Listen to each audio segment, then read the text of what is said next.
मैं फिर कहता हूँ, कोई भी षड्यंत्र नहीं चलेगा। बाबा साहब का अपमान करने वाले लोगों पे कार्रवाई करनी पड़ेगी।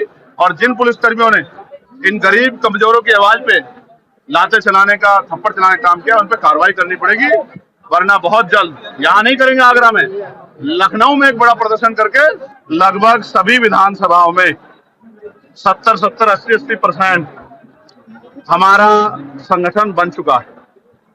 अब उस संगठन को, क्योंकि त्रिस्तरीय पंचायत चुनाव आ रहे हैं, उसको और सक्रिय करके भाईचारा कमेटियां बना के प्रभु सम्मेलन के जरिए सत्ता की भूख, क्योंकि जिन पे पावर होती है उन्हीं का आत्मसम्मान भी सुरक्षित रहता है, उन्हीं को अवसर भी मिलते हैं।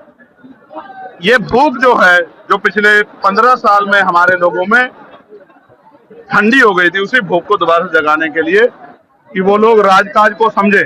जब राजकाज होगा तभी तरक्की होगी, तभी अन्याय रुकेगा, तभी शिक्षा मिलेगी, तभी अच्छा इलाज मिलेगा, तभी रोजगार मिलेगा, तभी जमीनें मिलेगी, तभी इंडस्ट्रियल एरिया लगेंगे। ये बात समझाने के लिए हम लोग हर मंडल समीक्षा कर रहे हैं। आज आगरा में ये समीक्षा हुई है। शाम के समय फिर एक बार पार्टी के वरिष्ठ नेता और क्षेत्र के बुद्धिजीवी लोगों के साथ, व्यापारियों के साथ एक चर्चा होगी। फिर कल अलीगढ़ हम लोग जाएंगे। इसी तरह से ये संघर्ष का कार्यक्रम चलता रहेगा। अगले शुक्रवार को हम लोग दूसरे मंडल की तरफ प्रस्थान करेंगे। सेना के जयकारे लगा के भारतीय जनता पार्टी लगातार, और जो प्रधानमंत्री है वो कह रहे हैं कि मेरे लोगों में सिंदूर बह रहा है, क्या कहना चाहिए? नहीं, ये पूर्ण रूप से पॉलिटिकल बयान है। उन्होंने जाके बॉर्डर पे लड़ाई नहीं लड़ी है। जितने जवान शहीद हुए, मैं उनके परिवारों के लिए संवेदना प्रकट करता हूँ। और मैंने सरकार से मांग की थी कि उनको 1-1 करोड़ रुपए का मुआवजा मिलना चाहिए। प्लस जो जिनकी जान गई है, जो भारतीय नागरिक थे, उनको भी 1-1 करोड़ रुपए का मुआवजा मिलना चाहिए। मांग मैंने उठाई थी। तो मैं भारतीय सेना के जिंदाबाद के नारे इसलिए लगा रहा हूँ कि भारतीय सेना ही है जिसकी वजह से हम लोग चैन से पढ़ के घर में जी करनी चाहिए।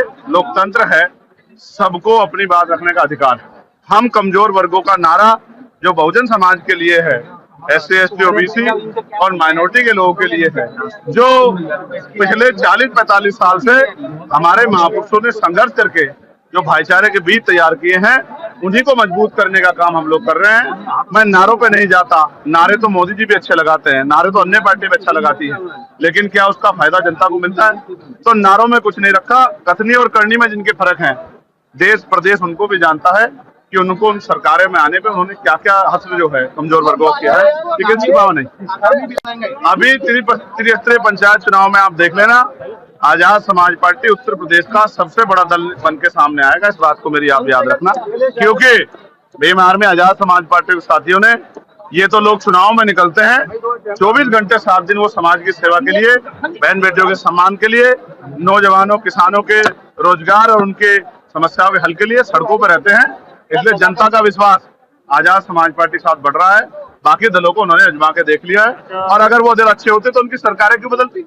आप सोचो, जिनकी सरकारें बदली हैं तो जनता ने तो बदला, इसलिए तो बदला कि उन्होंने अच्छा काम नहीं किया, तो उनको काहे को मौका देना?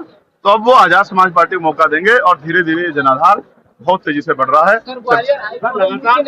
ग्वालियर हाईकोर्ट में जो मूर्ति नहीं लगी है, ये इस बात का प्रमाण है कि बाबा साहब अम्बेडकर जो संविधान निर्माता हैं, जो पहले जो कानून मंत्री थे, आज भी उनके विचारों से कितनी नफरत जो है यहाँ देश में है। ऐसे लोगों को अपनी कुंठित मानसिकता को बदलना चाहिए और समता समानता की बात करनी चाहिए।